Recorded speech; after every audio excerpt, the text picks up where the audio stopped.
నమస్కారం స్నేహితులారా.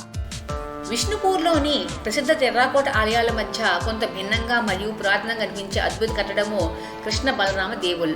సాధారణంగా మనం చూసే ఏకరత్న లేదా పంచరత్న శైలికి భిన్నంగా ఇది ఒరిస్సాలోని కళింగ నిర్మాణ శైలిని పోలి ఉండే రేఖా దేవుల్ పద్ధతిలో నిర్మించబడింది. ఈ ఆలయము జంట గోపురాల వలె కనిపిస్తుంది. ఇవి కృష్ణ మరియు బలరాములకు అంకితం చేయబడినవి. ఈ ఆలయంపై టెర్రాకోట అలంకరణ తక్కువగా ఉన్నప్పటికీ దీని ఎత్తైన శిఖరాలు మరియు పురాతన ఇటుకల అమరిక దీనికి ఒక ప్రత్యేకమైన గంభీరత తెచ్చిపెట్టాయి. కాలక్రమేణా ఈ ఆలయాలపై పెరిగిన వృక్షాలు ప్రకృతి మరియు చరిత్ర ఎలా పెనవేసుకుపోయాయో మనకు చూపిస్తాయి. విష్ణుపూర్ చరిత్రలో ఈ ఆలయము ఒక ముఖ్యమైన భాగము.